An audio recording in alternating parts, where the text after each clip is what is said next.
Bonjour tout le monde, vous m'entendez bien? Oui. Alors, je vais essayer d'être aussi dynamique et intéressante que ma collègue Mélanie, qui était vraiment passionnante. Je vous ai trouvé aussi vraiment attentif à ce qu'elle disait. C'était beau à voir. Je viens ici, comme à chaque fois, avec beaucoup d'humilité parce que ce que je vous dis, c'est le reflet de ce que j'ai appris en vous interrogeant, en lisant sur ce que vous faites, etc. Puis vous êtes les experts du terrain, ce que je ne suis pas. Alors, je vais aussi présenter des choses que je vous ai déjà dites dans des présentations antérieures, mais pas seulement. Et donc, je le fais avec beaucoup d'humilité, puis vous allez voir que je vais vous demander de contribuer, comme ma collègue, à chaque fois qu'il y aura une diapo verte, lime, ce sera parce que je m'adresse à vous pour avoir votre point de vue, votre expérience sur un sujet. Et donc, la commande, en fait, la proposition que j'ai faite, c'était de vous parler des comités et des représentants en santé et sécurité, comment on fait pour utiliser ce moyen qui est offert maintenant par le régime intérimaire et éventuellement par le régime permanent. Donc, vous allez voir que je vais mettre ça en contexte parce que je crois qu'il faut vraiment se rappeler, vous le savez, que ce sont des moyens et non pas des fins en soi. Hein, ça se peut que ce ne soit pas le bon moyen pour obtenir certaines choses. Certaines améliorations en prévention, parfois c'est un premier moyen, puis finalement on se rend compte qu'il faut aller ailleurs ou qu'il faut faire autre chose en même temps en plus. Je vais commencer par vous demander comment ça se fait que vous êtes dans cette salle-ci plutôt que d'être dans l'autre salle. Pas que c'est mieux ici ou meilleur là-bas ou quoi que ce soit, mais ce qu'on me dit, c'est que les années passées, la salle la plus remplie, c'était l'autre. Alors que là, c'est la salle qui parle de prévention qui est la plus... Mais oui, c'est plein, là, vraiment. Là. Donc, pourquoi vous êtes ici plutôt que de l'autre côté? Est-ce que vous vous êtes séparé le travail avec vos collègues? Vous êtes des RSS, vous êtes des représentants de la prévention vous-même. Je suis encore plus intimidée. Qui ici, là, vous fait vraiment ça, là? Vous êtes RSS ou représentant à la prévention? Oh, wow! OK, fantastique. Merci. Donc, est-ce que vous avez un collègue ou une collègue qui est de l'autre côté puis vous allez vous parler? Pouvez-vous lever la main? OK. Excellent. Donc, pour certains, vous avez la chance de vous partager le travail. OK. Donc, pourquoi je pose cette question-là? C'est parce que quand j'ai commencé à faire des travaux sur l'action syndicale en santé et sécurité du travail, si je précisais pas au départ dans mes entrevues de quoi je voulais parler, donc si je disais pas santé, sécurité, prévention, souvent, les gens, je leur demandais, bien, vous vous occupez de santé et sécurité, qu'est-ce que vous faites dans votre syndicat, tout ça? On me parlait beaucoup de réparation. Puis c'est tout à fait légitime, tout à fait important, nécessaire. Puis l'idée, c'est pas de dire, eux, ils font pas ce qu'il faudrait faire, nous, on est meilleurs parce qu'on agit avant qu'il y ait des blessés, etc. Mais pour moi, c'était quand même... ça ressortait fortement là, que la représentation des accidentés, oui, c'est essentiel, mais ça passait souvent avant le travail en prévention. Et puis donc, c'était une interrogation que j'avais. Une des explications, elle est externe, c'est-à-dire qu'on est pris avec ça étant donné qu'il y a tant de contestations, tant de lésions, de réclamations qui ne sont pas reconnues. C'est exigeant, puis on ne peut pas attendre parce qu'il y a des délais. Si on les manque, les travailleurs sont lésés. Mais je voyais bien que c'était très différent quand même d'un syndicat affilié à l'autre au sein de la FTQ, puis bien sûr aussi avec les autres syndicats auprès de qui je posais les questions, puisque mon étude, elle s'est faite aussi auprès de la CSN. Donc, il y avait plus de prévention, bien sûr, dans les groupes déjà priorisés. Ça allait mieux quand on couvrait un seul lieu de travail ou une seule entreprise, donc c'est plus homogène. Un peu moins bien dans les locaux composés pour s'occuper de prévention. Ça allait mieux dans un plus grand syndicat, quand la structure syndicale était plus dense, etc. Mais donc, il y avait des variations que je commençais à comprendre, mais pas complètement. En fait, ce que je comprenais aussi, puis vous me direz si c'est vrai, c'est qu'à l'époque, peut-être que c'est différent maintenant, la réparation était plus populaire que la prévention parce que le chemin à prendre était plus clair.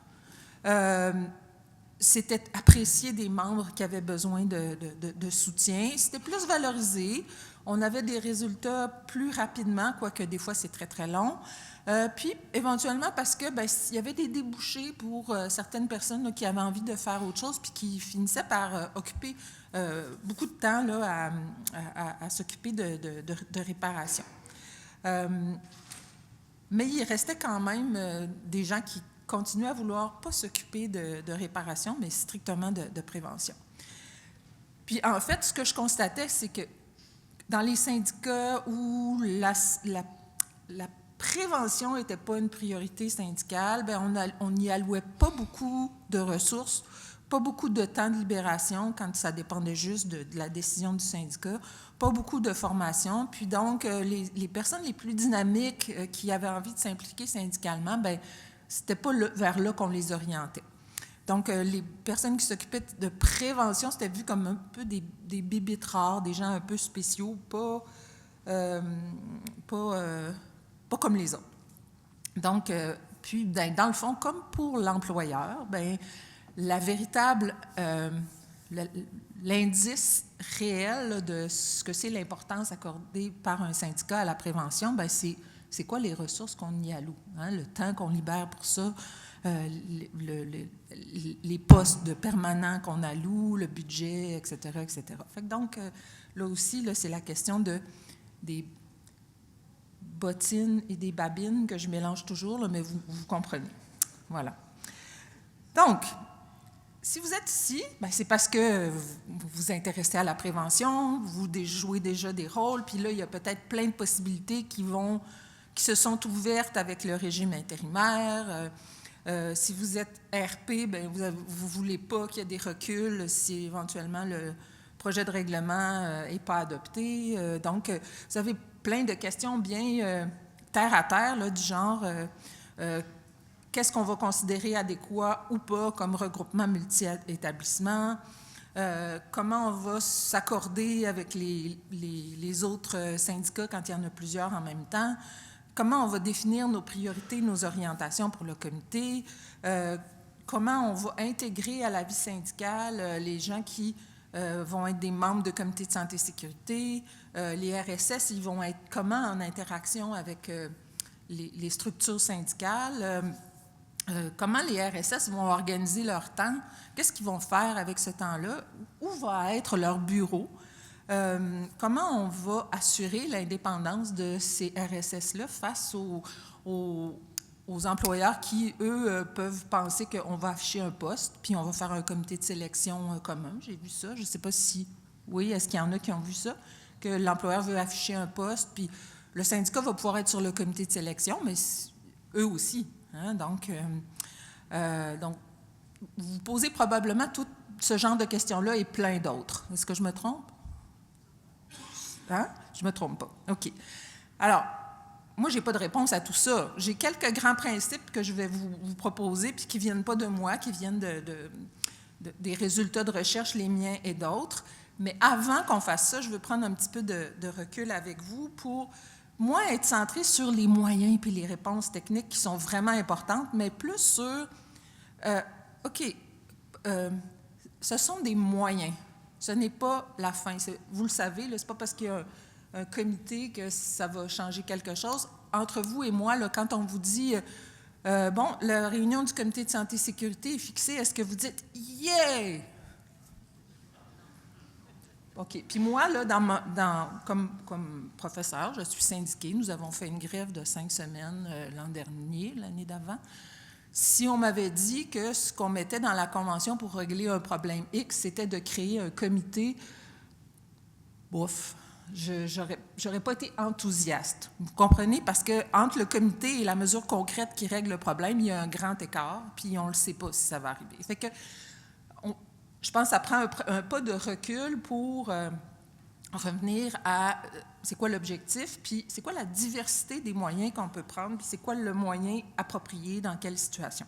Donc, je vais revenir un peu à des choses qui ont été dites par votre présidente, Magali Picard, ce matin.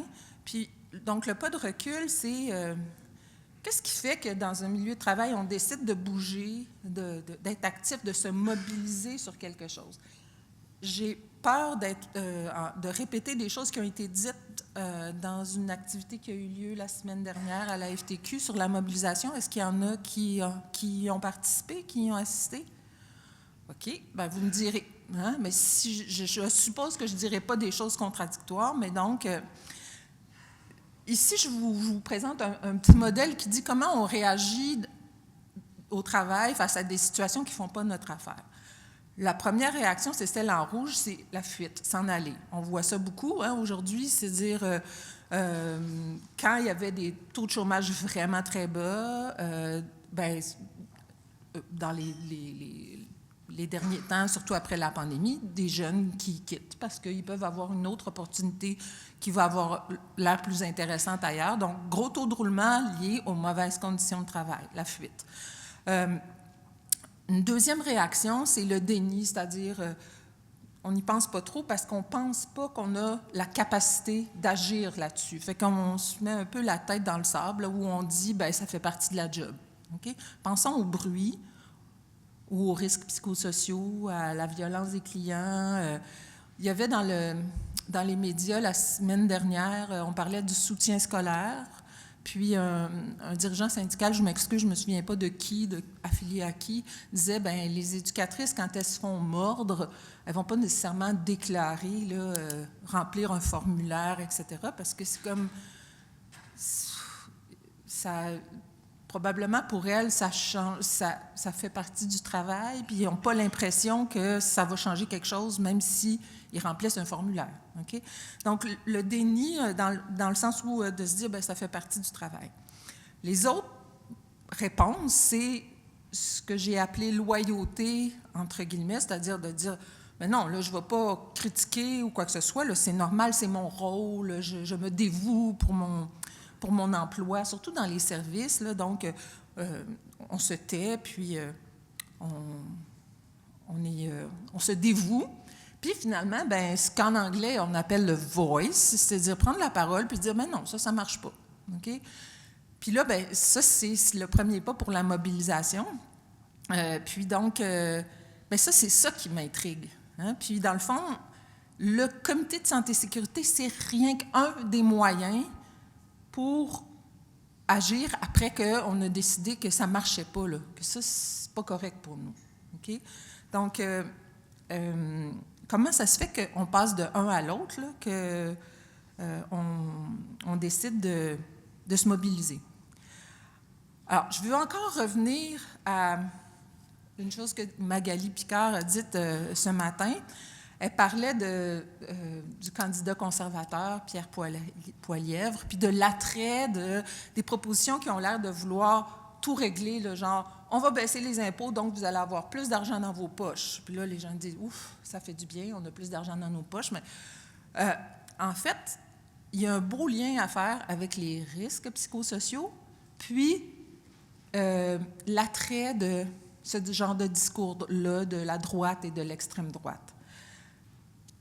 Un chercheur français, Thomas Coutreau, a regardé, ils ont des belles enquêtes en France, là, donc il a regardé le comportement électoral, puis les conditions de travail. Puis il a mis les deux en parallèle à l'échelle de ce qu'ils appellent les communes, donc un peu des circonscriptions électorales ou des pôles. Puis ce qu'il a vu, c'est que moins les gens avaient d'autonomie dans leur travail, donc la perspective d'avoir rien à dire sur tes conditions de travail, puis être dans une situation où est-ce que on ne te demande pas ce que tu veux, tu es un exécutant, puis tu dois suivre les règles. Donc, plus les gens sont dans cette situation-là, plus les taux d'abstention sont élevés, donc ils ne vont juste pas voter. Puis, sinon, ben, ils ont une plus grande tendance à voter à droite, le Front national. Donc, un peu, je ne ferai pas la comparaison, là, mais disons que ça se ressemble avec les partis populistes et conservateurs là, qu'on a ici. Donc, ce que je veux dire ici, c'est que ce que vous faites, c'est vraiment important parce qu'en redonnant du contrôle aux gens sur leurs conditions de travail au jour le jour, pas juste sur leur salaire, ce qui est super important, mais aussi sur comment on fait les choses, comment on est respecté dans notre travail, etc., on ouvre la porte à avoir aussi l'impression qu'on a plus de contrôle sur notre vie en général. Est-ce que vous me suivez? Oui? OK.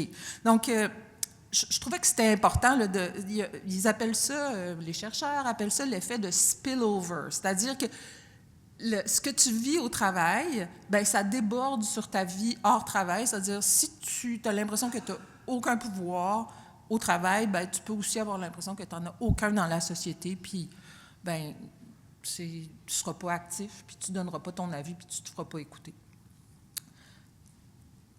Puis là, j'ai regardé les statistiques au Québec sur combien de gens sont dans la situation de ne pas avoir beaucoup d'autonomie au travail, puis je trouve ça alarmant. Fait que c'est un risque psychosocial, et maintenant, c'est écrit dans la loi qu'on doit agir sur les risques psychosociaux. Fait que c'était juste une parenthèse.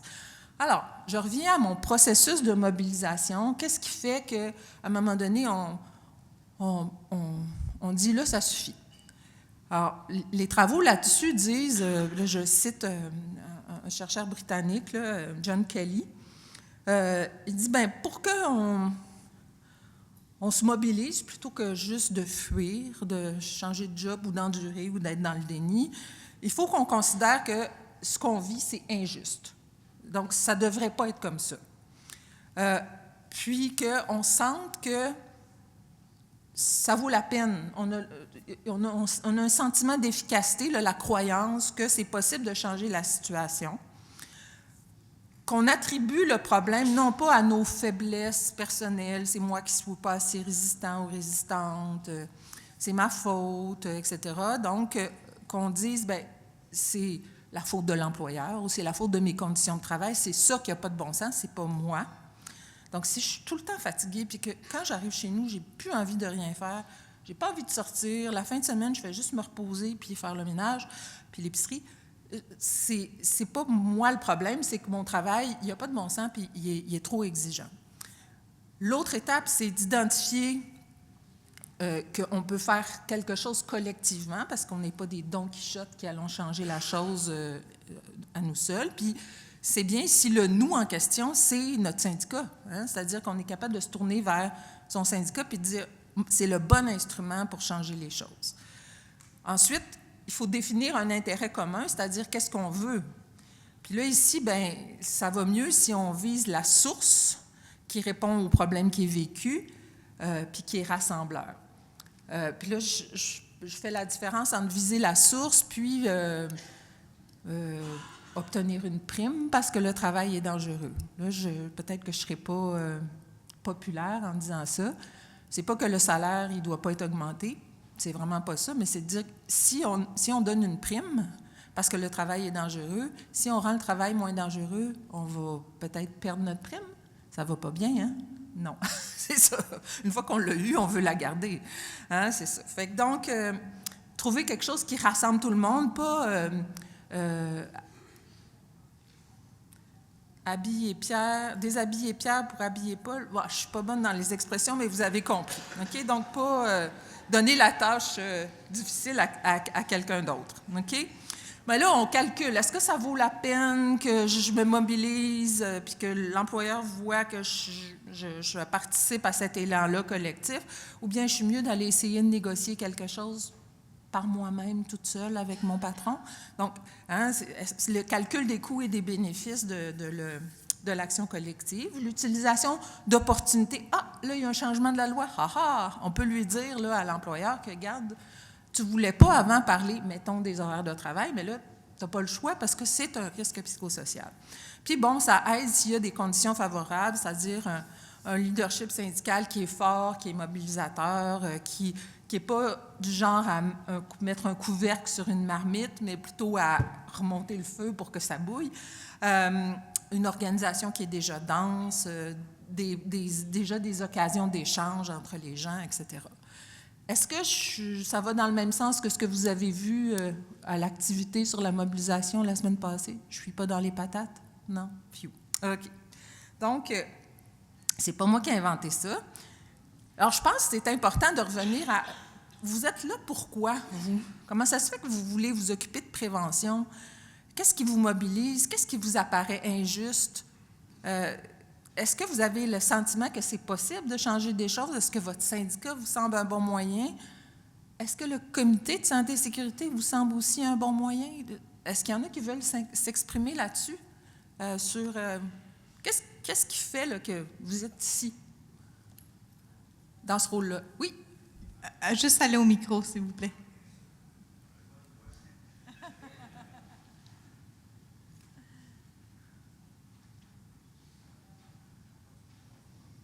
Allô, Jean-François Lisotte, TUAC 1991P.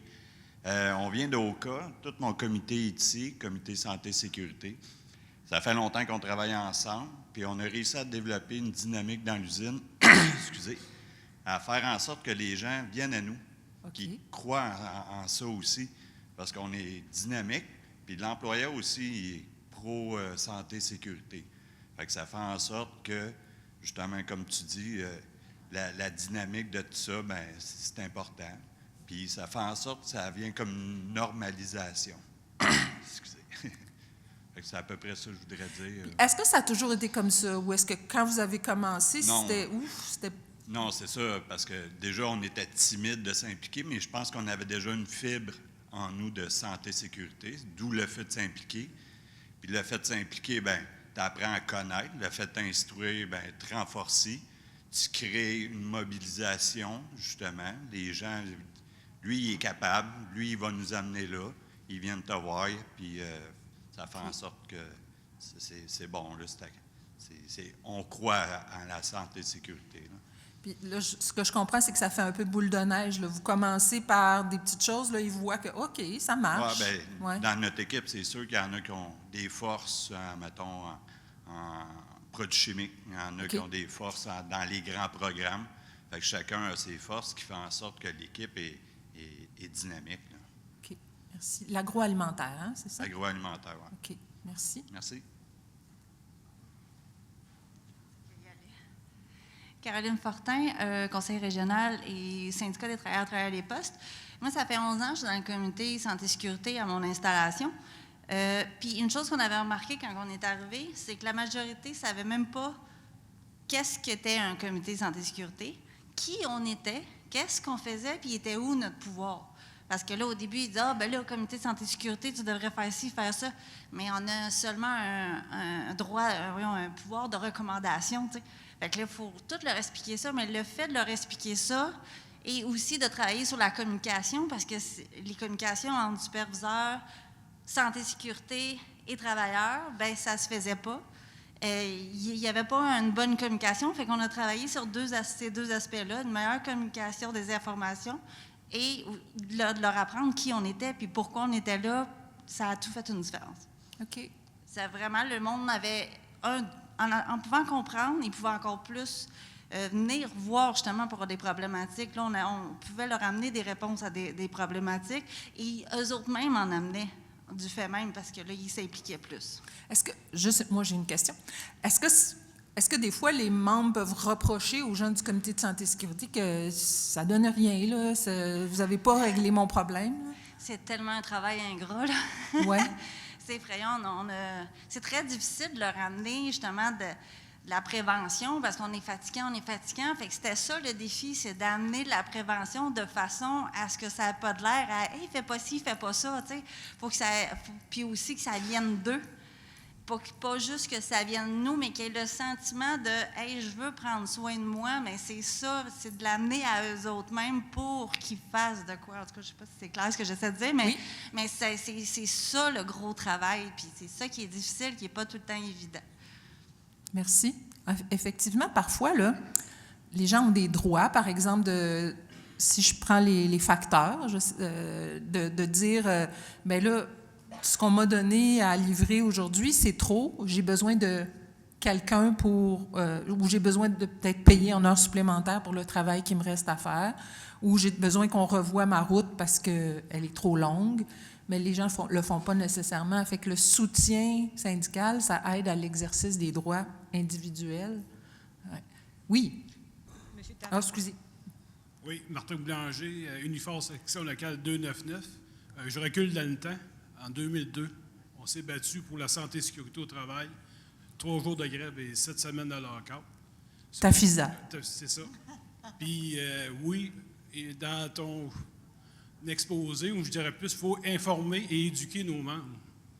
Parce qu'il faut les tenir au courant des gestes qu'on va porter au négo. Si un point de santé et sécurité à toute réunion d'assemblée syndicale, réunion de délégués, c'est important. Il faut les tenir informés. Quand ils sont informés adéquatement, ils sont en arrêt de mesure. Pour pas que ce soit juste l'affaire des héros là, qui vont au comité de santé et sécurité. C'est ça. OK. L'importance aussi, c'est toujours le PV du comité de santé. On le laisse toujours à la traîne en cafétéria. Fait que les points chauds sont au courant des points chauds avec l'employeur. OK. Donc là, ils peuvent être derrière vous parce qu'ils savent ce que vous faites. C'est ça. Merci. Oui. Marie-Claude Dupont avec la FPC. Nous, on a un peu le problème contraire. Je travaille à l'assurance-emploi au centre d'appel. Rejoindre nos gens est extrêmement complexe. Déjà, on ne sait même pas qui est là. Ça, c'est un des gros problèmes qu'on a, même au niveau syndical. Mais notre comité, j'en suis la coprésidente employée pour Longueuil, on travaille le mieux qu'on peut avec les informations qui nous sont données. Mais notre problème, c'est qu'on ne les a pas, les informations. C'est très rare qu'on a, bien, OK, on a tel problème. C'est seulement les expériences des personnes qui sont sur le comité, qui sont rapportées parce qu'on n'entend rien des autres. Et comme on est en grande partie en télétravail encore, c'est extrêmement difficile d'entendre ce qui se passe. On a des majorités d'informations, par exemple, des appels difficiles, des choses comme ça, donc ça vient atteindre beaucoup la santé mentale ou problème physique, vu qu'on fait un travail de bureau, veut pas, on est au téléphone toute la journée. Mais sinon, des dossiers plus spécifiques ou des choses vraiment à rapporter, on n'en a pas, on n'a pas de communication. Donc ça, c'est un peu là, le problème qu'on a de notre côté. Un gros défi qu'on a de notre côté, oui. OK. Je pense que Mélanie, elle en a parlé un petit peu. Quand, comme syndicat, on commence à parler de certains problèmes, là, les gens osent en parler, hein, mais je comprends que c'est un bon défi, tout à fait. Oui, merci. Louise Nadeau du 1179 SCFP, brigadier scolaire de la Ville de Québec. Pourquoi je suis ici? Pourquoi que je suis dans le comité? C'est que nous autres, on a un travail particulier. On est isolés. On est tout seul sur le coin d'une rue. Il se passe des choses, nos membres ne savent pas quoi faire. Fait que pourquoi qu'on s'implique? Bien, justement, on a Elisabeth qui se promène sur les coins de rue pour aller faire de l'observation. Parce que on vit beaucoup d'harcèlement vis-à-vis les automobilistes, vis-à-vis les vélos. J'ai rien contre les personnes qui font des vélos, là, c'est pas ça que je veux dire, mais c'est parce que le non-respect, c'est très dangereux. Alors, c'est toutes des choses de même qu'il faut ramasser pour arriver à apporter de la sensibilisation, de la prévention. Fait que je pense qu'on a un bon boulot à faire. Super. Fait que là, dans le fond, vous dites, ça marche pas pour nous, là. Fait qu'on décide de documenter pour pouvoir démontrer à l'employeur qu'il y a un problème puis qu'il faut... Bien, voyez-vous, moi, ça fait 20 ans que je fais de la brigade scolaire. Et au niveau de la SST, on n'en entendait pas parler. Fait que quand il arrivait une situation sur le coin de la rue, je fais quoi? Bien là, ils disent « appelle la police ». Bien oui, mais tu sais, il faut faire d'autres choses. On en mettre des panneaux, il faut mettre des lumières, tout ça. Fait que on a vraiment un bon boulot à faire. Merci. Merci pour tout ça. Il y a une autre intervention. Bonjour, Marc Roussel. Je suis permanent syndical national pour le syndicat des travailleurs et travailleuses des postes. Je suis coprésident national également sur le comité santé et sécurité, bien sûr, sur juridiction fédérale. Je pense qu'un des défis qu'on a comme membres des comités local mix avec l'employeur, puis on en a parlé là, aujourd'hui dans le courant de la journée, c'est de dire on est tous égaux. Et ça, l'employeur va nous dire souvent, vous êtes tous égaux, enlevez vos chapeaux, vous ne représentez pas. Puis ça, en tout cas, à mon niveau, c'est un faux message qu'il faut arrêter de dire, parce que dans le fond, l'employeur jamais va enlever son chapeau d'employeur. Puis nous, ce qu'il ne faut pas oublier, c'est que si on est placé là par nos instances syndicales, c'est pour représenter nos membres, s'assurer qu'ils travaillent de façon saine et sécuritaire. Autre situation qui devient problématique également, c'est lorsque l'employeur se sert des représentants en santé et sécurité pour aller faire de La surveillance. La surveillance, puis on en a parlé là, au niveau des facteurs, c'est d'aller faire de la surveillance puis s'assurer que le facteur travaille de façon sécuritaire. Ce n'est pas notre travail à nous de faire ça. Nous, on fait de la prévention. L'employeur a l'obligation de s'assurer que ses travailleurs travaillent sécuritairement. Puis ça, c'est un défi. Et puis, c'est juste ça que je voulais apporter. Puis c'est vraiment quelque chose de très important qu'il ne faut jamais oublier. Autre aspect aussi à ne pas négliger, on a toujours des bonnes intentions. En prévention, tout est beau. L'employeur et la santé et sécurité, c'est ce qui est le plus important. Mais dès qu'il met ses mains dans ses poches, là, c'est moins important. Pourquoi? Bien là, on n'a pas les budgets, donc on va attendre. On va faire ça dans 1 mois, dans 2 mois, dans 3. Puis les dossiers, comme ça, bien, ils s'éternisent. Puis ça, bien, si c'est ça, faire de la prévention, OK? À un moment donné, ce n'est pas de la prévention. Là, il faut intervenir avec les agents, en tout cas, nous, au fédéral, avec les agents de DSC, et puis tout ça, puis ça devient une problématique. Puis je vais terminer en même temps avec un des derniers règlements qui a été implanté au fédéral, qui est le règlement de harcèlement, de prévention du harcèlement et violence en milieu de travail. C'est le pire règlement, le plus injuste pour les employés qui a été placé sous juridiction fédérale. Parce que la représentativité pour aider les travailleurs à se plaindre convenablement face à l'employeur, OK, puis faire reconnaître le harcèlement en milieu de travail, fait en sorte que il y a un système, la façon qui est établie, c'est que lorsque tu portes plainte et puis que tu arrives au moment de choisir un enquêteur pour régler la situation, c'est toujours l'employeur qui a le dernier mot, puis c'est l'employeur qui va choisir son enquêteur préféré. Et puis, en bout de ligne, le règlement, bien que les intentions sont belles, est nettement à l'avantage de l'employeur. Puis ça, c'est un des défis qu'il faut surveiller lorsqu'on fait de la prévention puis qu'il y a des nouvelles lois qui sont mises en place. Il faut s'assurer, est-ce que c'est vraiment représentatif pour les travailleurs et travailleuses ou ça l'est simplement pour les employeurs? Puis ça, lorsqu'on siège sur des comités consultatifs de la santé et sécurité au travail, il faut également s'impliquer puis être très alerte sur ces sujets-là. C'est un peu ça ce que je voulais emmener. Merci beaucoup. Bien. Je vais revenir sur plusieurs des éléments qui ont été mentionnés. Là. Je vais faire des liens dans la suite de ma présentation. Merci beaucoup. Fait que je voulais vous dire, moi, qu'est-ce qui me mobilise? C'est globalement le fait que les travailleurs puissent être considérés comme jetables, puis que les effets que le travail a sur leur santé, si ce n'est pas l'employeur qui a à les assumer sur le plan monétaire, ça ne compte pas, donc c'est pas plus grave. Fait qu'un peu comme quand les travailleurs sont considérés un peu comme jetables.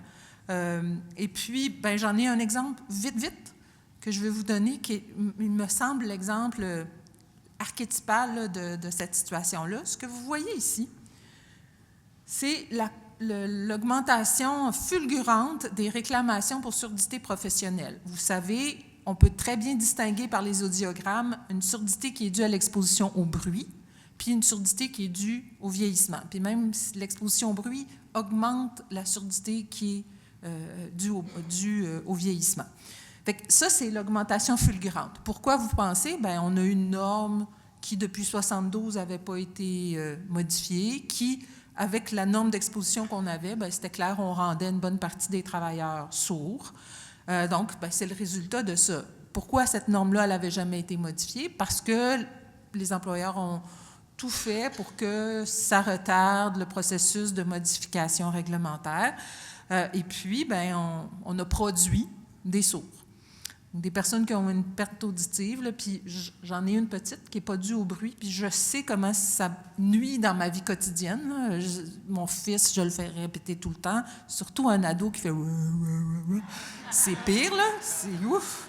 C'est ça. Quand il est passé de sa voix de petit garçon à sa voix d'ado, là, c'est comme j'entendais vraiment beaucoup moins. Là, ce qu'il disait, c'était ouf. En plus, avec le « bon ». Là, vous avez vu la courbe, comment elle montait. Ça ici, c'est les interventions de la CNESST sur le bruit. Je je vais mettre mes lunettes. En jaune, ce que vous avez, c'est le nombre de rapports d'intervention d'inspecteurs qui comportaient le mot bruit. Puis là, vous comprenez que ça ne traite pas tout le temps du bruit comme un facteur de risque. Donc, on ne voit pas le ou l'augmentation. Puis ce qu'il y a en bas, en rouge, bien, c'est le nombre de dérogations, d'avis de correction donnés par des inspecteurs sur le bruit. Est-ce que vous voyez une belle courbe qui monte? Pas du tout. Et puis, ce qu'il y a en vert, bien, ça, c'est les signalements faits par la santé publique. Fait que si la courbe était grossie un petit peu, là, vous verriez que les interventions de la CNESST, il y en a eu plus quand il y a eu des signalements, puis dans le fond, ça suivait ça. Donc, de leur propre initiative, de l'initiative de la CNESST, il y avait très, très, très, très peu d'interventions. Pourquoi ça me fâche? Bien, c'est parce que pendant ce temps-là, les gens continuaient à devenir sourds, puis parce qu'en plus, bien, vous connaissez les questions d'imputation des coûts? Oui. Alors, à qui... Le discours au Québec, c'était de dire la santé-sécurité, ça paye. Si on fait de la prévention, ça va coûter moins cher. Donc, les employeurs vont être convaincus de faire de la prévention. Bien, quand ça a été vrai, c'est-à-dire quand de la surdité professionnelle, ça s'est mis à coûter très, très, très cher, qu'est-ce qui est arrivé? Des imputations. Ça ne va plus dans le dossier de l'employeur spécifique où le travailleur a été rendu sourd ou les différents employeurs où il a été exposé au bruit. Ça s'en va au fonds général, c'est payé par tous les employeurs, donc ça a zéro impact sur la cotisation de l'employeur qui a exposé la personne au bruit. Puis maintenant, c'est plus à tous les employeurs, c'est à l'unité, donc au secteur plus généralement. Fait que ça a un impact très différé là, sur... Autrement dit, je trouve ça injuste. Fait que moi, c'est le genre de choses-là qui fait que des risques, tu sais, ça fait pas saigner. C'est comme un peu les risques psychosociaux. Ça me fâche parce que l'effet, il reste, puis on traîne ça toute notre vie, même si, ben, on n'a pas eu de membres cassés, puis de bras amputés, etc. Alors, je reviens à mon sujet. C'est le point de départ. Qu'est-ce qui fait qu'on se mobilise? Puis, qu'est-ce qu'on fait avec cette mobilisation-là par la suite? Ce dont je vous parle, ça vient d'entrevues, d'analyses documentaires avec différents syndicats à la FTQ, à la CSN, puis au fil du temps, avec des interactions comme celles qu'on a aujourd'hui avec des syndicats FIC, CSD, etc. Puis, donc, si ça vous intéresse, là, il y a un article, malheureusement en anglais, là, qu'on a publié sur cette étude-là. Vous aurez le PowerPoint par la suite, donc ne vous en faites pas. Puis, dans ces entrevues-là, une personne, ça m'a frappée, j'ai déjà utilisé cette citation-là dans une autre présentation. Elle, ça faisait vraiment longtemps qu'elle s'occupait de santé-sécurité, même avant la loi de 79. Puis elle disait, quand la loi santé-sécurité a sorti au début des années 80, on était tous enchantés. On avait un gouvernement qui avait mis ses culottes pour nous sortir une loi. On s'est dit, bon, ben on va arrêter de se battre, la loi est là. Mais là, rapidement, elle s'est rendue compte avec ses collègues qu'on s'est appuyé sur la loi pour défendre nos cas. Là, on a arrêté de motiver, mobiliser, sensibiliser nos membres. On pensait que la loi était là, donc ben, ça allait fonctionner.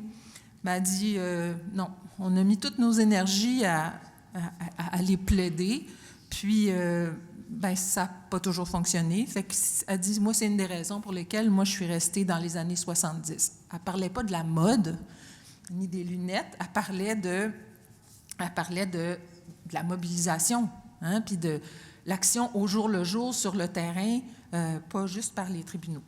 Puis, effectivement, au plan historique, là, ben, ça se vérifie tout à fait. Là. Si on regarde comment on gagne les choses en santé-sécurité, oui, il y a des personnes bien dévouées qui vont aller convaincre ou faire une bataille devant les tribunaux puis gagner des choses par leur énergie individuelle, des Don Quichotte. Mais, globalement, quand ça bouge, ben, c'est parce qu'il y a eu une mobilisation des travailleurs. Puis dans ce sens-là, les comités de santé-sécurité, c'est un des moyens, c'est-à-dire ça crée un endroit où l'employeur est théoriquement obligé de s'asseoir avec nous puis d'écouter, mais c'est un des moyens parmi d'autres. Puis, ben, les mobilisations, ça continue à donner des résultats.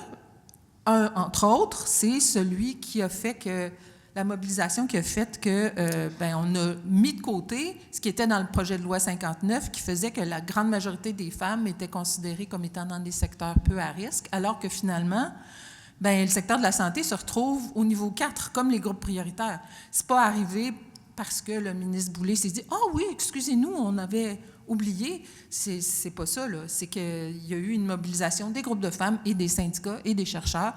Donc ça, c'est une démonstration là, qui avait été faite par l'équipe SAGE là, dont Mélanie vous a parlé. Donc, si le nouveau règlement, si le projet de règlement est adopté, on va avoir une amélioration par rapport à ça. Ce ne sera pas parfait, puisque la sous-déclaration puis le manque de données autres que d'indemnisation fait en sorte qu'on sous-estime encore plein de risques. Donc, alors, les moyens qui ont été gagnés, qui sont dans la loi, comme les comités, les représentants en santé et sécurité, qu'est-ce qui va faire que ça va donner des résultats? Je suis sûre que si je vous posais la question là, qu'on discutait suffisamment longtemps, là, la réponse à la fin, ce serait ça dépend. Ça dépend. Ça dépend de ça dépend de ça, etc. Puis finalement, on pourrait probablement, là, si j'écrivais tout ce que vous me dites sur des petits post-it, là, je pourrais probablement mettre les petits post-it dans une ou l'autre des cases qui sont là. Ça va dépendre de l'employeur, comment il va réagir, ça va dépendre de c'est quoi le genre de problème que nos membres rencontrent, parce que si c'est des risques d'accident qui paralysent l'usine, ça se peut que l'employeur soit plus intéressé à bouger que si c'est quelque chose qui a des impacts chez nous, là, on est fatigué, mais ça n'empêche pas qu'il puisse continuer à opérer, puis pour lui, tout va bien. Ça va dépendre de notre syndicat, est-ce qu'ils poussent ou pas? Ça va dépendre de qu'est-ce qu'ils font, nos RSS. Ça va dépendre de les inspecteurs, est-ce qu'ils vont nous soutenir? Donc, autrement dit, ça dépend de beaucoup de choses. Puis, ce que je veux faire avec vous, c'est regarder ça très brièvement, mais en se disant que ce qui va faire la différence, c'est un ensemble de facteurs, mais certains de ces facteurs-là, on peut agir dessus. Puis, les comités, et les RSS, les comités, c'est un des moyens qu'on peut prendre, mais le grand gain, je pense, de cette réforme-là, c'est le temps libéré pour des représentants des travailleurs en santé et sécurité, indépendants de l'employeur. Ça, pour moi, c'est le gain. Puis, on ne le dira pas trop fort, là, mais j'ai regardé dans les autres provinces canadiennes, puis il n'y en a pas de temps libéré prévu du genre de ce qu'on a là. Je ne sais pas d'où ça vient. Je ne sais pas qui avait eu l'idée à l'origine en 79, mais c'était une méchante bonne idée. Parce qu'autrement, tu es obligé de le négocier à chaque fois. Hein? Donc, ça fait une différence. Alors, je veux m'appuyer encore une fois là, pour le reste de ma présentation sur l'idée du processus de mobilisation. Cette fois-ci, c'est pas moi qui ai inventé ça. Je vous mets la référence, vous l'aurez. Ça vient d'un groupe qui s'appelle Labor Notes. Est-ce qu'il y en a ici qui ça leur dit quelque chose? Oui, OK. Alors, Labor Notes, ça existe depuis les années fin 70. C'est un groupe de militants qui publiaient un bulletin aux États-Unis. Des militants syndicaux qui en particulier, rencontraient beaucoup de difficultés dans leur syndicat parce que c'était des syndicats assez bureaucratisés, qui se comportaient plutôt comme des compagnies d'assurance un peu avec les membres, puis donc ils voulaient remettre du mouvement dans le mouvement syndical. Et puis, ils ont grandi, puis ils font des conférences chaque année, des ateliers, etc., sur cette idée-là là, de remettre du mouvement dans le mouvement syndical. Et puis, ils ont comme formalisé l'expérience des militants syndicaux. Quand on fait une campagne de mobilisation, comment on fait ça? Alors, c'est les questions qui se posent. Donc, c'est quoi la première chose, c'est quoi le problème profondément et largement ressenti par nos membres? C'est quoi le message qu'on veut transmettre sur cette question-là qui va unir nos collègues? Je pense je vais prendre le secteur de la santé que je connais un peu, les infirmières, TSO. La réponse à ça du côté syndical des infirmières, c'est d'avoir des ratios sécuritaires infirmières-patients. Vous me suivez? Puis l'idée, c'est que c'est un moteur pour ramener des infirmières dans le réseau puis retenir les infirmières qui y sont. Je pense que vous pouvez faire des parallèles avec vos situations. Donc, l'idée, c'est oui, c'est un grand défi de mettre ça en place, mais c'est comme c'est une réponse aux problèmes que vivent les membres. Les primes, ça n'enlève pas la surcharge de travail, puis ça n'enlève pas le TSO. Okay. Donc, puis dans le processus, là, qui on va essayer d'influencer, quel argument va les toucher, qu'est-ce qu'on va considérer comme étant une victoire, de qui on a besoin pour réussir à faire ce gain-là. On ne peut probablement pas le faire juste à notre petite gang. Donc, qui on va aller chercher, comment on va aller chercher les membres, avec quelle tactique. Puis là, bien, le comité de santé et sécurité, c'en est une tactique, mais ce n'est pas la seule, ça peut être autre chose aussi. Puis, comment on va faire pour évaluer si on est en train de gagner ou pas, puis comment on va réviser notre stratégie. Donc, là, ça, c'est la référence à ce groupe-là, Labor Notes, qui ont publié un bouquin qui s'appelle « Les secrets d'un organisateur victorieux ». Moi, je ne suis vraiment pas bonne pour la traduction. « Secrets of a Successful Organizer ». Ça a été traduit en français tout récemment, puis adapté au Québec. Puis donc, demain soir, il y a un lancement de ce livre-là à Québec. Donc, c'est le livre américain, mais adapté pour la situation au Québec. Fait que je reprends cette démarche-là, puis je dis, OK, le point de départ pour réussir à construire une mobilisation puis gagner des choses, c'est de partir des préoccupations des membres. Donc, les personnes qu'on représente, qu'est-ce qui les préoccupe? Ça se peut que ce qui les préoccupe, eux autres, ils n'appellent pas ça santé-sécurité. Ils vont appeler ça « je suis fatiguée quand je rentre à la maison, j'ai plus d'énergie pour faire autre chose, mes enfants m'énervent parce que j'aurais juste besoin de silence, j'ai été dans le bruit toute la journée », par exemple. Donc, se demander qu'est-ce qui préoccupe nos membres, vous le savez, là, vous venez vous-même du terrain, là. Est-ce que c'est la crainte de se blesser? Est-ce que c'est constamment la crainte d'être frappé par un chariot élévateur dans l'entrepôt? Est-ce que c'est la crainte de blesser d'autres personnes? Est-ce que c'est la crainte d'être agressé? La pression des superviseurs ou des clients? Le fait de ne plus avoir d'énergie, la charge est trop élevée? Des demandes contradictoires, pas d'écoute, pas les moyens de faire un travail de qualité, les exigences physiques du travail, le fait qu'on est exposé à des produits chimiques, puis on ne sait pas ce que ça peut faire à notre santé. Je pense à Tafisa ou, oui, le monsieur de tout à l'heure, bonjour, oui. Donc, vous aviez des problèmes liés à l'exposition au formaldéhyde, là. On tousse, puis quand on est en vacances, là, ça revient, là, on est correct, là. Donc, c'est quoi ce que les membres ressentent comme problème?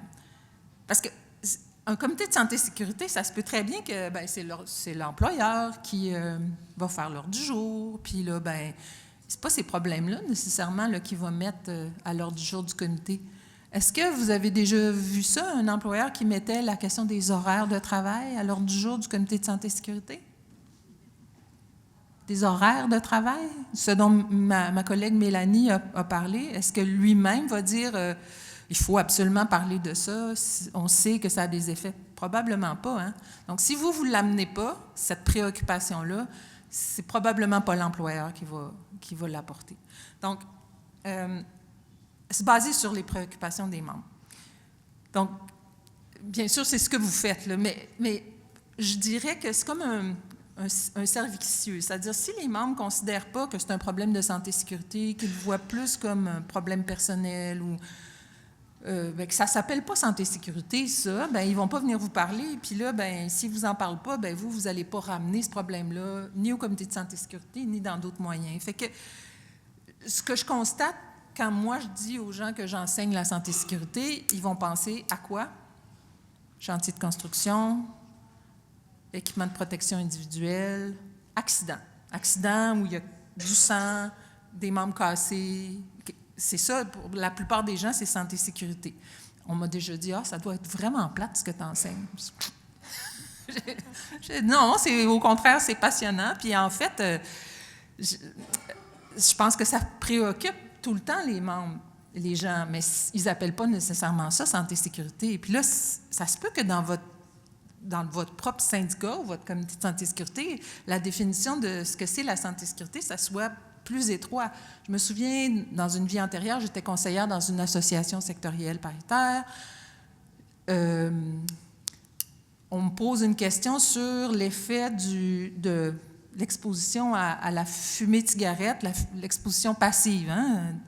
Puis, moi, j'étais bien prête à faire une recherche sur ça pour leur expliquer, effectivement, que ça posait problème. Puis là, on m'a dit, non, ça, c'est pas de la santé-sécurité. OK. Bon, c'était avant que la cigarette dans les lieux publics, ce soit interdit, mais il y a encore des endroits où est-ce que on peut, comme travailleur, être exposé à de la fumée de cigarette, là. Par exemple, des centres de détention, je crois, ou en tout cas. Donc, ça se peut là, que la définition de ce que c'est santé-sécurité, ce soit étroit, puis que si on veut traiter de ce qui préoccupe les membres, il faut élargir. Donc, une vision élargie de la santé-sécurité, c'est un point de départ vraiment important pour une action syndicale qui va répondre aux préoccupations des travailleurs. Donc, puis de s'intéresser aux impacts que le travail a sur la vie hors travail. Puis là, j'ai mis une madame avec tout ce qu'il y a autour dans sa vie, sa capacité à avoir des loisirs, sa capacité à s'occuper de ses parents vieillissants, etc. Puis là, vous comprenez que la fatigue, entre autres, là, c'est aussi une des conséquences du travail. Être fatigué, ça peut être normal, mais il y a être trop fatigué. Donc, je vois le temps qui file, je ne vais pas vous poser des questions sur toutes mes diapos vertes, là, mais je pense que ça vaut la peine de réfléchir à, dans votre syndicat, ce qu'on inclut dans santé et sécurité, là, c'est-tu large ou c'est pas mal étroit? C'est les statistiques d'accidents. J'ai vu récemment sur le blog d'un avocat patronal qu'il disait que la LSST avait pour objectif de prévenir les accidents du travail et les maladies professionnelles. Non. Non, ça, c'est la LATMP qui s'occupe des accidents du travail et des maladies professionnelles. La LSST, là, pas besoin que ça se transforme en accident ou en maladie professionnelle pour qu'on veuille agir, là. Ce qu'on veut, c'est éliminer tout ça. Puis ça n'a pas besoin de finir en absence puis en événement. Vous me suivez? Donc, ça se peut que ça nous contamine, ça aussi. Donc, puis même si vous avez une vision élargie, est-ce que cette vision-là, elle est partagée par votre employeur? Puis si vous amenez des points de ce genre-là au comité, est-ce qu'il y a de l'ouverture? Donc, la charge de travail, les horaires, comme j'ai dit tantôt. Donc, là, j'ai parlé des membres puis de leurs préoccupations. Je vais parler de comment l'attitude de l'employeur, évidemment, ça va influencer aussi l'action syndicale puis l'efficacité des comités de santé et sécurité. Donc, bien, souvent, cette vision-là de l'employeur est assez limitée à ce qui est... qui a des conséquences immédiates sur la production ou le service. Si le dysfonctionnement là, dans ces opérations il est associé avec un problème de santé et sécurité, il y a plus de chances qu'ils veuillent agir là-dessus. Mais sinon, ben, si c'est pas lui qui assume les conséquences, mais qu'elles sont vécues par les individus, ben là, il y a probablement moins de chances que ça bouge. Fait que c'est plus difficile d'agir sur les risques qui n'ont pas des effets immédiats, sur les effets qui sont associés à plusieurs facteurs de risque. Si le problème n'est pas juste présent au travail, donc par exemple, on va souvent attribuer les symptômes dépressifs, par exemple, ou anxieux à... C'est parce qu'elle a des adolescents en crise, etc. C'est plus difficile quand il n'y a pas des signes extérieurs qui sont visibles. Puis, donc, c'est le cas de nombreux risques auxquels les femmes sont exposées. Puis, bien, les hommes, ils gagnent aussi quand on traite ces risques-là parce que finalement, bien, tout le monde y est exposé aussi. Fait qu'en gros, bien, ça, c'est comme la vision que l'employeur a est influencée par est-ce que ça a une influence immédiate sur lui. Puis c'est là qu'il va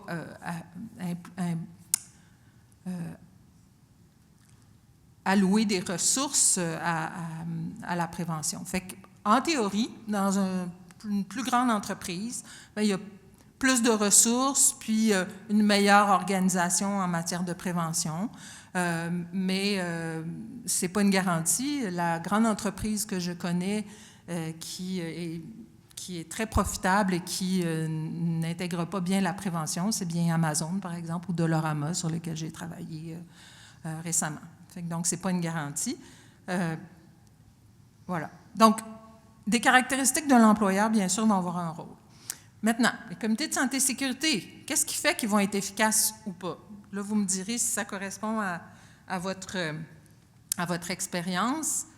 Bien, la première chose, c'est qui ils couvrent. Puis là, il y a tout l'enjeu du multi-établissement.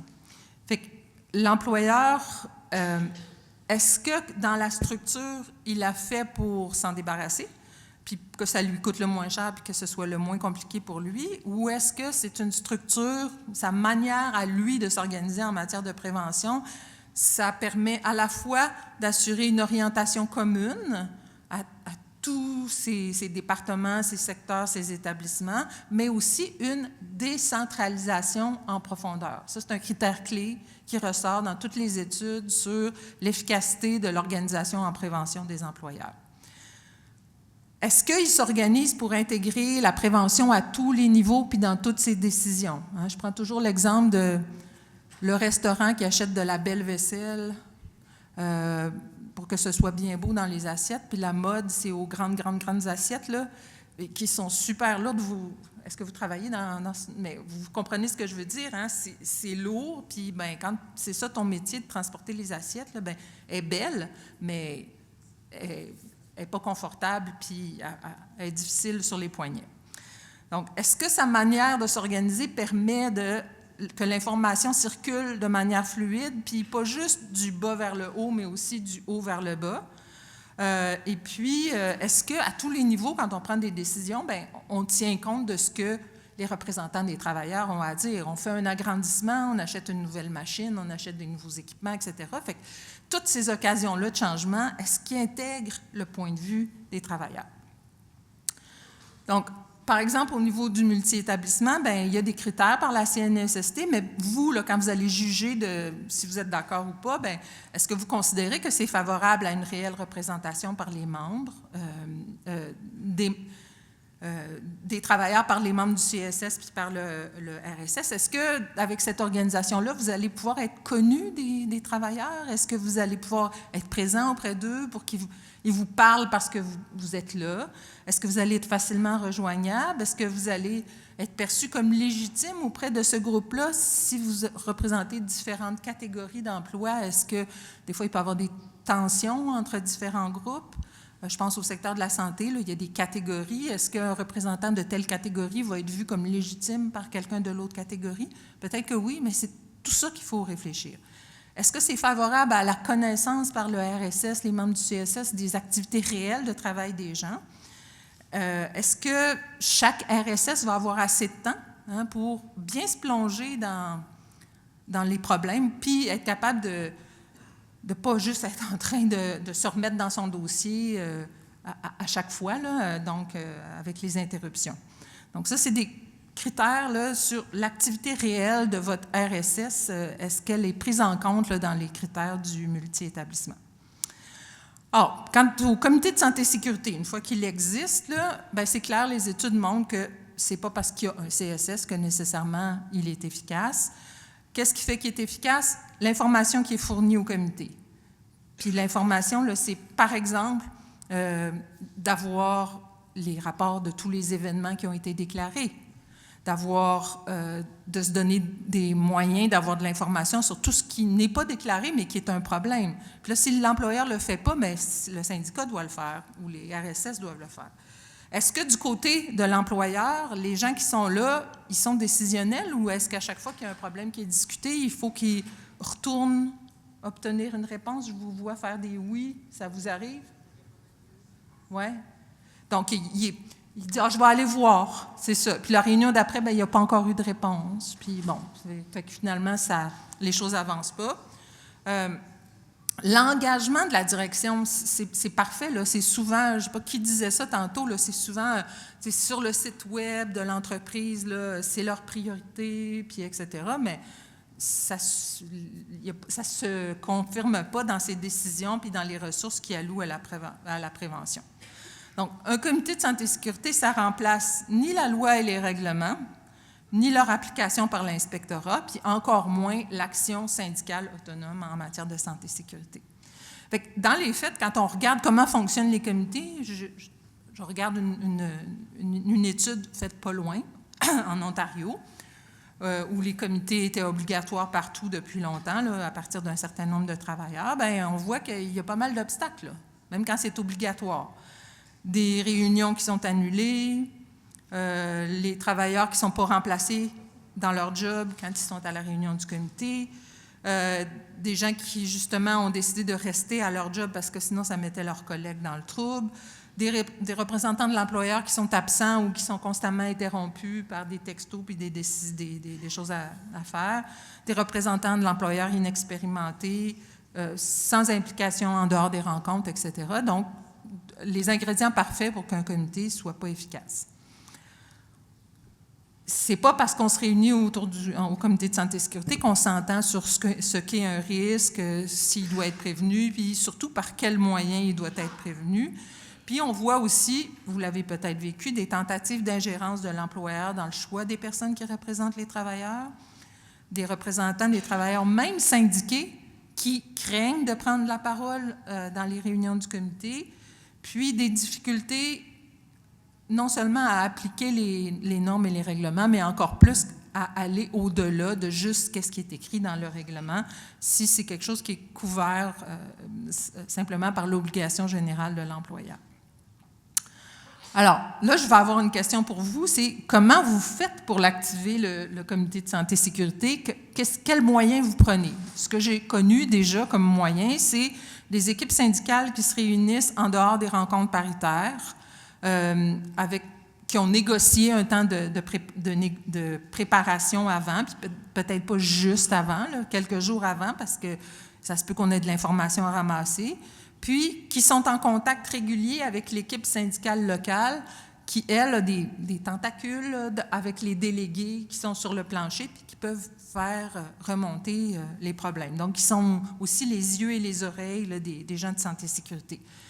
Puis, autre chose, c'est, puis je vais y revenir en détail après, c'est des représentants qui ne vont pas se limiter à une définition étroite de leur fonction, là, ce qui est listé dans le règlement ou dans la loi, mais qui vont mettre l'accent sur la présence sur le terrain, être proactif, pas juste être en réaction à ce que l'employeur amène dans l'ordre du jour du comité de santé et sécurité, puis qui vont aussi rechercher des informations de manière autonome, recourir à des ressources à l'extérieur pour être capable de démontrer que quelque chose est un problème et aussi pour pouvoir dire il y a des solutions à ça. Okay? Ça, c'est ce que j'ai vu comme moyen. J'aimerais ça vous entendre sur vous, quels moyens vous prenez pour que votre comité il soit efficace. C'est le temps d'aller au micro. J'avais peur que vous soyez trop endormis.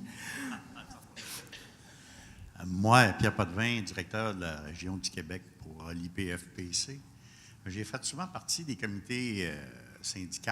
Puis dans les participations, souvent, on va remarquer l'attitude. Ce qui est difficile, souvent, c'était d'établir un lien de confiance entre la gestion et le syndicat sur le comité en tant que tel. C'était là, souvent, mes contraintes. Puis, à toutes les fois, il fallait que j'apporte, comme chez nous, moi, je suis au fédéral. En étant au fédéral, c'est la loi sur le travail chez nous. Puis, quand le code du travail, puis quand mes patrons passaient son temps à dire, moi, je viens d'un environnement militaire, où est-ce que j'étais, souvent, ils disent, on va gérer le risque.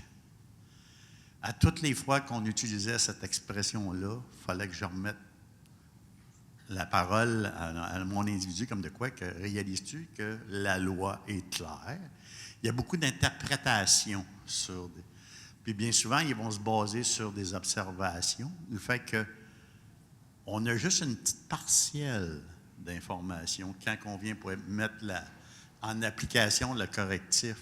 Bien souvent, le comité va fonctionner, mais il faut fonctionner pas juste avec le comité de santé et sécurité au travail, il faut travailler aussi avec l'équipe de consultation patronale syndicale, parce que bien souvent, quand on arrive sur ces comités-là de consultation, ils se demandent comment ça se fait qu'on amène des problèmes de santé et sécurité au travail dans ces comités-là. Bien, on nous explique qu'il y a trop de filtreurs. Il y a trop de filtration avant que ça arrive dans la personne décisionnelle ou ce qu'il faut qu'il y ait. Fait qu'il faut jouer beaucoup de pouvoir d'influence par rapport à notre lien de confiance qu'on a réussi à établir, qui est quand même très difficile. Ça prend comme un de bons coups, puis effacer un mauvais coup. Un méchant paquet, 20 ans plus tard, il revient encore sur le dessus. Fait que souvent, ils vont se focusser sur un événement. Nous autres, on essaye de neutraliser l'événement pour lui dire là, pourquoi que cet événement est arrivé là, mais lui, il ne veut pas le comprendre, souvent. Bien, moi, comme je dis, souvent, c'est en consultation patronale syndicale que le comité a fait une astifiée de bel job. Là. C'est juste qu'il y a trop de filtration. Jusqu'au décideur. Jusqu'avant que ça arrive au décideur, tu peux passer 4 filtrations. Puis en même temps, bien, je sais que dans nous autres, dans la loi fédérale, c'est que l'employeur est toujours responsable. Mettez-vous ça dans la tête. L'employeur est responsable. C'est pas l'employé qui est responsable. C'est l'employé qui a des obligations. Il doit remplir ses obligations. S'il ne les remplit pas, il va avoir des mesures disciplinaires. Puis ils ont utilisé ce terme-là, obligation, comme responsabilité. Puis c'est là le danger. Ils essaient de prendre leur responsabilité puis le mettre sur le dos du travailleur. Moi, je les explique, c'est parce que s'il est arrivé un accident, c'est parce que ton superviseur, il n'a pas fait sa job. Puis souvent, on lui dit... bien, on va mettre ça au superviseur. Ah non, je ne peux pas, bien, j'ai trop de jobs. Mais c'est parce que la loi est claire. Ils vont l'interpréter de leur manière, puis ils vont jouer juste sur la petite ligne gris foncé là, pour qu'on s'amuse à réfléchir sur des choses. Dis non, on tient notre point de vue. Il faut que tu règles le problème. Puis la question monétaire, à la source, oui. Tu sais, le monétaire, il arrive de temps en temps, mais... Dans le monétaire, puis même s'il n'y en a pas, si la décision ne vient pas de eux, c'est compliqué de la faire changer leur décision. Fait que souvent, c'est vraiment basé sur établir le lien de confiance, puis l'outil ultime pour frapper, c'est ta consultation. Tu sais, il y a comme un manque entre les deux souvent, puis ça ne veut pas se faire. Au fédéral, moi, je le vis. Au provincial, je ne sais pas si ça se vit, ça. Mais je sais que chez nous, je l'ai déjà vécu, ça, souvent. Ou ce qu'il faut que je dise à mon patron, je vais gérer le risque. Non. Il ne faut pas que tu le gères, il faut que tu l'élimines. Tu l'élimines ou tu le réduis, mais tu ne le gères pas. Mais moi, je viens d'un environnement où c'est alarmé, où on gère le risque 24 heures sur 24, 365 jours par année. Fait que je sais c'est quoi gérer le risque. Puis j'y dis, j'y rappelle, parce que même de ça, ils font du chantage émotif sur le risque. Ben là, ça ne peut pas arriver, fais attention. Non, tu n'as pas faire compris. attention. Fais attention, mais Oui. tu n'as pas fait ta job. Mais tu lui dis qu'il n'aime pas ça, se faire dire qu'il n'a pas fait sa job. Souvent. C'est là que le lien de confiance devient difficile, quand tu les remets les pendules à l'heure un petit peu. Là. Oui. Quand on est rendu à faire attention, c'est parce que le travail de prévention n'a pas été fait auparavant. Merci Et en beaucoup. plus, il y a plusieurs niveaux. Il n'y a pas juste le niveau du plancher, il y a le niveau intermédiaire, puis il y a le niveau en haut. Puis la main en haut ne parle pas de ce qui se passe en bas, il ne veut pas le voir. On faisait le déni tantôt, c'est là-dedans. Tu sais, dans la mobilisation, c'est important, mais il faut apporter une loi, mais il faut y faire comprendre que la loi est là pour quelque chose. Tu sais, souvent, il y en a qui vont dire, le syndicat, ça fait telle affaire. Mais c'est parce qu'il y a quelqu'un, quelque part, il y a un gestionnaire qui a mis son pied à terre et qui a dit, ça va être ça, même si tu n'es pas en accord. Mais vraiment, c'est vraiment le lien de confiance qui est extrêmement difficile. Parce qu'ils vont le relier à une production, ils vont relier à un coût, ils vont relier tout le temps des choses comme ça pour se défendre. Mais ils ne pensent pas que c'est un être humain qui travaille. La majorité du temps, c'est l'argent qui paye versus le travail. Merci. Merci. Oui. Karim Jadoui, 7785 Mitalou. Si on parle pour la comité santé-sécurité, là, aujourd'hui, là, c'est... de notre côté, par exemple, chez nous, comment ça fonctionne, c'est tous les sujets. On a un comité paritaire entre nous autres. On est cinq de deux côtés. On est deux, le RP avec le directeur santé-sécurité. On est les deux présidents, co-présidents. Là. Puis pour les sujets, la comité santé-sécurité, là, je pense que c'est nous autres là, qu'on amène ça. C'est parce que ce sont tous des recommandations. À toutes les fois qu'on va voir, par exemple, on est en meeting santé-sécurité, là, j'amène des sujets, ça va être toutes des recommandations. C'est-à-dire là, dans un sens qu'il faut qu'ils le fassent. C'est pas moi que j'amène ça, j'amène tous les sujets là sur le plancher.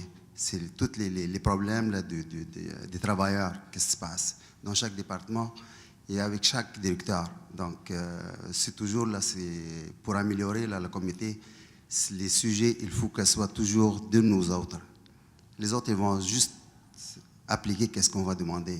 Oui, il y a une communication et tout ça, mais c'est toutes des recommandations. C'est juste ça. Donc, vous arrivez avec un problème, puis la solution que vous voulez, c'est ce que vous voulez dire? C'est ça, on amène chaque département, on a 5 départements dans l'usine, donc chaque directeur, là, on amène ses problèmes à lui, et on lui donne des recommandations, et on donne une date pour, par exemple, là, le faire, là, par exemple, s'il est capable de le faire dans 2 semaines, il va le faire dans 2 semaines. S'il est capable de le faire dans 1 mois, c'est toujours une date, mais il faut qu'il l'accepte, qu'il faut qu'elle respecte la date. Si elle ne respecte pas, là, c'est toujours la SNES qui rentre là-dedans. OK. Fait que le moyen d'ensuite, c'est d'appeler l'inspecteur. Et voilà, de toute façon, l'inspecteur va demander, est-ce que vous avez traité de cette question en comité de santé et sécurité? Hein, on le sait, là, avant de faire déplacer un inspecteur, c'est compliqué. C'est ça. OK. Merci beaucoup. Merci à vous. Oui. Merci.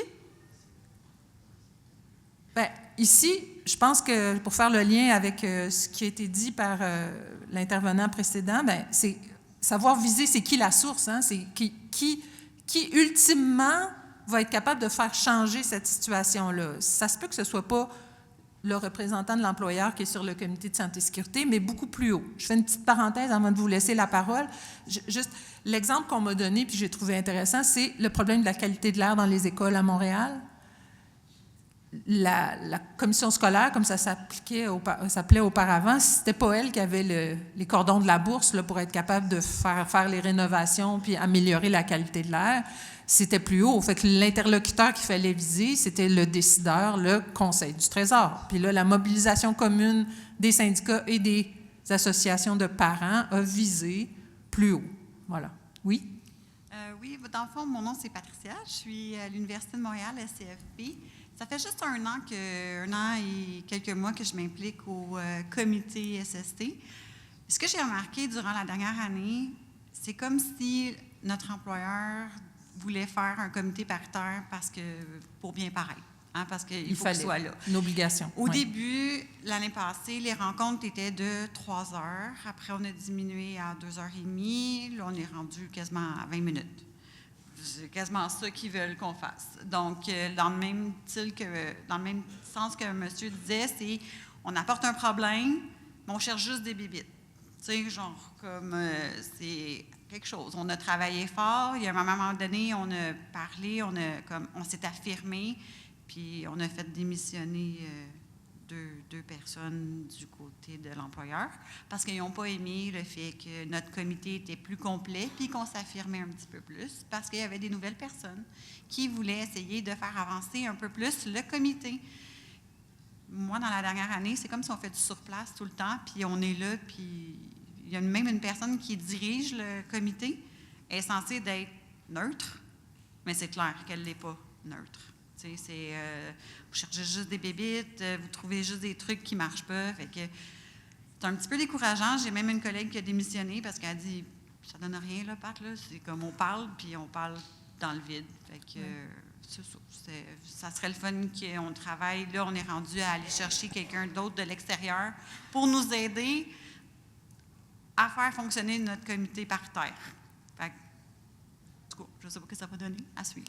Bien, effectivement, il y a une vision là, que la santé-sécurité, bien, c'est de la collaboration, on est tous d'accord, etc. Puis il ne doit pas y avoir de conflit, hein? Puis ça ne doit pas être la chicane, puis il faut enlever son chapeau syndical ou patronal, etc. Mais la réalité, c'est pas ça. C'est que des fois, effectivement, il faut s'affirmer, puis des fois, le comité, ça ne règle pas le problème, puis il faut passer à autre chose. Puis autre chose, c'est pas juste l'inspecteur, ça peut être ailleurs. Fait que, je veux parler du représentant ou de la représentante en santé et sécurité, puis là, on va voir que ça peut faire une grande différence. Alors, la première chose qui est vraiment intéressante et importante, c'est que cette personne-là, elle est indépendante de l'employeur. Puis, ça a été confirmé pour le représentant à la prévention, en tout cas, dans des décisions des tribunaux, dont celle que je vais vous citer ici. En fait, c'est probablement une entreprise, c'est du SCFP, je ne sais pas s'il y a quelqu'un de ce milieu-là qui est ici, mais en fait, l'employeur voulait que le représentant à la prévention donne un relevé très détaillé là, de ce qu'il faisait avec son temps de libération, sur quoi il enquêtait, etc. Donc, qu'il rende des comptes là, de manière régulière à l'employeur, puis que l'employeur puisse lui dire quoi faire. Dans le fond, c'est comme si l'employeur pourrait sous-traiter au RP le travail que ces préventionnistes devraient faire. Puis la décision a été claire, elle a dit, ben non, c'est pas à l'employeur de décider qu'est-ce que va faire le RP, puis ben c'est au comité de santé et sécurité que le représentant à la prévention va périodiquement, quand il le juge nécessaire, là, de faire rendre compte de ses activités. Donc, ben ça, évidemment, c'est une décision qui concerne le représentant à la prévention. Il faudra voir si ça va suivre pour le RSS, mais je pense qu'il faut se le rappeler. Puis concrètement, bien, je voudrais réfléchir avec vous là, sur un exemple bien concret. Dans le milieu de la santé, puis on m'a raconté que l'employeur voulait que le nouveau RSS, son bureau, soit à côté de celui des préventionnistes employeurs, dans le même couloir que les ressources humaines, etc. Bien, ça peut avoir l'air bien, parce que ben, ils vont pouvoir se parler facilement, puis collaborer, etc., mais il y a un revers à ça. Hein? Je vois, vous faites des grimaces comme moi, là. Le problème avec ça, c'est que, est-ce que la personne qui va vouloir aller voir le RSS à son bureau, le rencontrer éventuellement, est-ce qu'il va se sentir à l'aise? Pas sûr. Est-ce qu'il ne va pas être un peu mélangé avec les préventionnistes employeurs? Donc, il y a quelque chose derrière ça. Puis c'est un exemple bien concret de comment les RSS sont vus. Puis c'est vrai que parfois, ils peuvent être vus, les RP, comme étant un peu la police de l'employeur qui vient checker, vérifier si les travailleurs font bien le travail en respectant les procédures de sécurité, est-ce qu'ils portent leurs EPI et tout ça. Si on embarque là-dedans,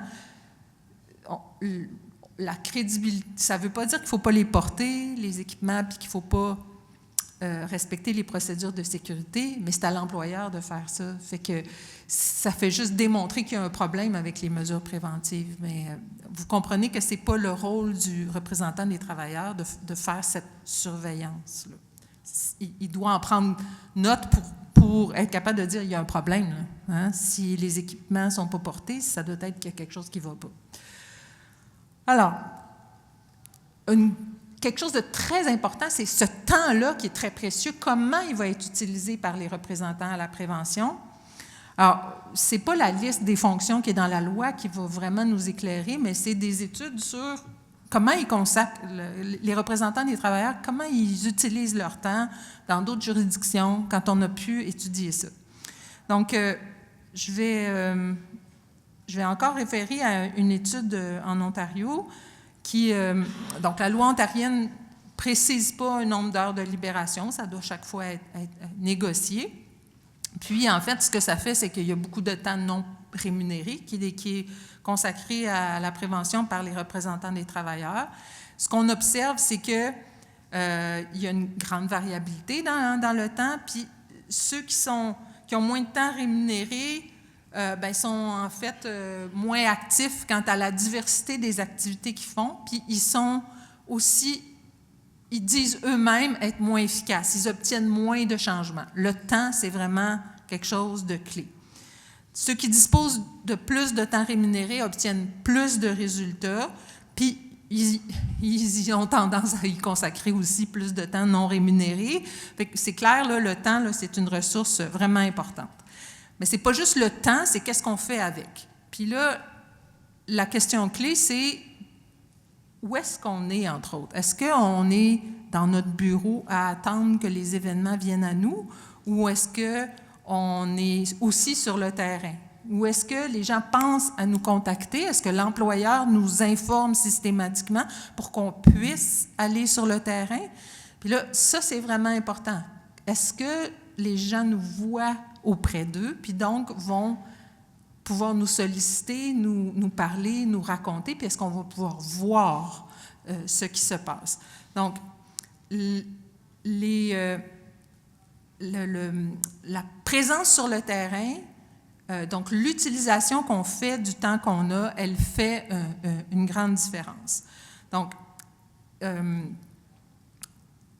même si on a beaucoup de temps, bien, ça ne veut pas dire qu'on l'utilise de la manière qui est la plus efficace pour obtenir des changements. Fait que ce que nos collègues ontariens ont reconnu comme différents profils, je vous en ai déjà parlé il y a quelques années, c'est qu'il y avait des représentants qui étaient plutôt du type, eux appelaient ça « technical legal », c'est-à-dire ils font respecter la loi et les règlements, mais ils font ce qui est dans la liste de tâches, puis ils n'étirent pas ça, là. Ils n'étirent pas trop la définition des tâches, alors que d'autres sont imaginatifs pour utiliser toutes les opportunités, puis ils les ont appelés des activistes de la connaissance, c'est-à-dire qu'ils vont chercher des informations partout pour faire la démonstration du problème, puis ensuite pour montrer que des solutions sont possibles, en appelant d'autres sections locales, en appelant des spécialistes, etc. Donc, ils arrivent avec des démonstrations qui sont béton. Puis, ils le font sur la base non pas de réaction par rapport à ce que l'employeur amène dans l'ordre du jour, mais comme votre collègue le mentionnait tantôt, en amenant eux-mêmes les problèmes qu'ils ont observés ou que les membres leur ont rapportés, puis ils se construisent leur propre agenda. Agenda pas dans le sens de « qu'est-ce que je fais aujourd'hui », mais dans le sens de « c'est quoi mes priorités, puis comment je les organise ». Je me souviens d'avoir eu une conversation avec Annie il y a quelques années quand elle était à l'Université de Montréal, puis le comité de santé et sécurité de l'époque était peu structuré, l'employeur ne l'était pas tellement, fait que c'était le syndicat qui avait amené un plan d'action pour dire on va inspecter ça, puis il avait proposé un calendrier d'inspection de l'ensemble des lieux de travail des professionnels de recherche. OK, donc j'ai bien retenu ce que tu m'avais dit. Donc, un agenda proposé par le syndicat. Donc, donc, la démonstration des problèmes et puis aussi la recherche de solutions qui remontent à la source parce qu'on n'a pas beaucoup de succès à implanter des solutions qui ne sont pas... on n'a pas beaucoup de succès auprès des membres, auprès des travailleurs, à implanter des solutions qui compliquent le travail, qui prennent plus de temps, puis qui sont inconfortables, etc. Donc, l'idée, c'est d'être capable de remonter le plus haut possible. Puis l'exemple de Tafisa en est un très beau, c'est-à-dire que l'employeur disait que c'était pas possible d'aspirer à la source le formaldéhyde pour que l'exposition redevienne à des niveaux plus sécuritaires. Puis vous êtes sorti en grève, avait été mis en lockout sur ça précisément. Vous avez signé pour 1 an pour que l'employeur fasse faire des études, puis finalement, ce qui était supposé pas être possible est devenu possible. Hein? Puis vous avez signé pour 1 an pour pouvoir juger si la solution proposée était bonne. Je me souviens bien de l'histoire? OK. Donc, je pense qu'il y en a d'autres exemples de ce genre-là, mais celui-là est particulièrement parlant. Alors, ça vaut la peine de se poser la question de comment vous utilisez votre temps? Est-ce que vous circulez sur les lieux de travail? Est-ce que les gens vous connaissent? Est-ce qu'ils vous reconnaissent? Est-ce qu'ils vous parlent de différentes choses? C'est important pour la crédibilité, pas juste de faire du tourisme, tout ça, mais de pouvoir parler aux gens. Je demandais à des représentants syndicaux, comment vous faites pour être en contact avec vos membres? Puis ils me disaient, bien, on fait des kiosques devant la cafétéria. Autrement dit, comme délégué généraliste, aller sur le terrain, c'est parfois difficile parce que ça peut avoir l'air de déranger le travail, mais le RSS, lui, il a tout à fait le droit de faire ça. C'est dans ses fonctions. Fait que c'est une occasion extraordinaire d'être présent auprès des membres. Puis là, je reviens avec l'idée que ça peut vraiment construire la crédibilité du syndicat puis faire boule de neige sur la vitalité du syndicat. Fait que je voulais vous faire des démonstrations là, sur les pratiques activistes de la connaissance, mais donc j'ai déjà exposé pas mal le sujet. Fait que, dans le fond, à partir de ça, on définit c'est quoi notre plan d'action syndical, puis dans le plan d'action syndical, il y a l'idée que ça ne s'arrête pas au comité de santé et sécurité puis à l'action des RSS, mais que ça repose sur le syndicat dans son ensemble. Donc, que la santé et sécurité, elle doit devenir, si elle ne l'est pas déjà, une priorité syndicale. Elle doit reposer sur des orientations qu'on prend collectivement, pas juste entre les gens qui sont au comité de santé et sécurité, mais avec toutes les instances du syndicat. Les jeunes de santé et sécurité, ils ne devraient pas être à part, mais ils devraient vraiment être intégrés dans le reste de la structure syndicale. C'est ce que je vois, ce qui m'est rapporté par les gens qui m'expliquent comment ils ont fait pour que ce soit efficace chez eux. Et puis, donc, il doit y avoir du soutien là, de la part du syndicat pour la vie syndicale. Donc, c'est une question d'orientation du syndicat, mais c'est aussi une question de ressources qui sont dévouées à ça par le syndicat. Puis, je reviens à l'idée du début. Là, on veut faire boule de neige, on commence par des petits éléments qu'on pense qu'on peut gagner pour construire notre rapport de force, notre crédibilité. Bien, là-dedans, donc, on a parlé d'enjeux qui est largement ressenti, qui est profondément ressenti, des solutions qu'on pense gagnables, pas gagnables en criant ciseaux comme ça, mais que si on se mobilise, on va gagner, puis qui va construire la crédibilité de l'action syndicale en santé et sécurité. Je termine avec l'idée que, donc, ce n'est pas le seul moyen d'action. Ça peut être aussi l'utilisation des inspecteurs de la CNESST, puis aussi le levier important qui est tous les moyens relations de travail peuvent aussi très bien servir à l'action en santé et sécurité, comme des négociations qui vont porter sur la charge de travail, sur la formation, tout ce qui est l'intégration des nouveaux travailleurs, le droit de regard sur les changements technologiques, sur les nouveaux aménagements. Tout ça, c'est des choses qui peuvent être négociées puis qui vont avoir un impact sur la santé et la sécurité du travail. Donc, comité de santé et sécurité, oui, mais l'idée, c'est d'étendre le pouvoir syndical, d'étirer le plus possible la frontière de ce que les employeurs appellent leur droit de gérance. Puisque finalement, les questions de santé et sécurité, au fond, là, c'est beaucoup des problèmes techniques, oui, mais beaucoup des problèmes de pouvoir. Qui décide de pouvoir dans l'entreprise et dans l'organisation? Merci.